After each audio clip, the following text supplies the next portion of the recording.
عايزة تعملي غدا ومفيش عندك غير نص كيلو مفروم؟ تعالي ما اقولك على أكلة جامدة جدا هتعجبك خالص، سهلة وبسيطة ومتاخدش معاكي وقت، وكمان البيت كله هيتغدى منها. حاجة كده جامدة. يلا مع بعض نشوف ايه هي الأكلة دي ونجربها مع بعض، ويلا نطير ونشوف مع بعض ايه هي المقادير. يلا بينا. وزي ما اتفقنا في أول فيديو إن احنا عندنا نص كيلو مفروم، هنحط عليه كوباية برغل. البرغل دي اللي هي نخالة الفريك، بتنقيه ومنقوع 10 دقايق في مية عادية كده من الحنفية ونصفي. مع بعض نكمل وصفة. هنجيب الكبة بتاعتنا وهننزل فيها ببصلاية. أنا كان عندي بصلاية مفرومة، انتي لو بصلاية سليمة قطعيها 4 أرباع ونزليها عادي، وعليها نص حزمة كزبرة على بقدونس، بلاش الشبت، وتلات فصوص توم أو معلقة توم. ما تحاوليش تعقدي الدنيا، الموجود عندك اشتغلي بيه. وهنديهم كده فرمة، وكل شوية نفتح الكبة ننزل على الجناب، مش عايزة حاجة تكون ما اتفرمتش معايا. تمام. لما يتفرموا معايا خالص وينزلوا السوائل اللي فيهم، دي اللي هتساعد معايا ان اللحمة تتخلط مع الخضرة والبصل. تمام. انزل بالنص كيلو المفروم بتاعنا، وانا لازم يكون فيه نسبة 20% دهون، ما تكونش لحمة حمراء لان اللي فيها نسبة دهون بقى طعمها احلى شوية. ما تخافيش مش هتفك معاكي خالص. نبدأ بقى نفرم كله مع بعضه لحد ما أحس إن الخضرة والبصل اختلطت باللحمة. هنا ما حطيناش أي بهارات أي حاجة خالص، ولسه ما استخدمناش البرغل. أفتح كده عليها وأشوف شكلها كده تمام. هبدأ أنزل عليها بكوباية البرغل. هنا أنا حاطة على نص كيلو مفروم كوباية برغل، يعني حوالي أقل من ربع كيلو برغل. تمام. بس أهم حاجة تكوني مصفية خالص من المية. تمام. كمان ممكن تطلعي من الكبة اللحمة أو الخليط في بولة وتنزلي عليه بالبرغل اللي متصفي، وتشتغل بإيدك عادي. بس طول ما احنا حطيناه في الكبة نكمل بقى في الكبة. تمام. كده يعني دي برضو فرمة بسيطة، انه مش محتاج يعني مفيش حوالي 20 ثانية. وبكده اختلطوا مع بعض جدا اللحمة مع البرغل مع البصل مع الخضرة مع الثوم. فاضل لي ايه؟ انزل بنص كوباية دقيق، دي اللي هتربط لي اللحمة بالبرغل، وفلفل اسود وكزبرة ناشفة وبابريكا وملح، وكمان منساش ربع معلقة بيكنج باودر صغيرة جدا، يعني بصي على طرف المعلقة كده. واخلط بقى كله مع بعضه لحد ما ياخد خليط متجانس كله مع بعضه. هنا هبدأ ان انا اطلعها من الكبة، بصوا حلوة قوي، بس ما تلزقش في ايدي خالص، وادخلها التلاجة لمدة ربع ساعة، وارجع اشتغل فيها.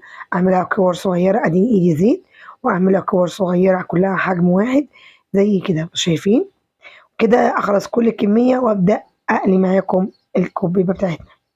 هنجيب كده القلاية نحط فيها كمية زيت كده حلوة على نار متوسطة، وأنزل فيها بالكبيبة بتاعتنا، حسب بقى كبيبة سموه داود باشا اللي سموه. تمام. بس معايا الخليط ناجح وحلو قوي قوي، بدليل لو بصيتوا على الزيت مفيهوش أي سوائل، تتحمر عادي جدا. شايفين منزلش منها أي سوائل خالص، متماسكة وجميلة، وريحتها بأمانة خطيرة.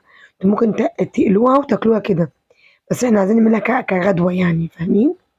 بصوا شكلها جامدة. خدي ثواني على النار نبقى نطلعها كده. حلوة قوي، ادتني كمية حلوة جدا جدا من نص كيلو مفروم. عملنا كمية حلوة خالص. بعد ما قلينا كل الكمية مش هنعمل مع بعض ايه. في الصينية اللي هنجهز فيها وصفتنا هناخد 4 معالق زيت اللي احنا قلينا فيه الكبيبة أو الكبة بتاعتنا، وننزل فيها ببصلاية كبيرة مفرومة، ونشوحهم مع بعض مع فلفل اسود مع كزبرة مع توم باودر مع ملح. نقلب كله مع بعضه كده، وما ننساش معلقة البابريكا بتاعتنا المدخنة، ونقلب كله مع بعض على النار. هي نفس الصينية اللي انا هعمل فيها الغدا بتاعنا. تشوح مع بعض، ازي عليها بقى فلفل الوان اخضر واصفر واحمر الموجود عندك.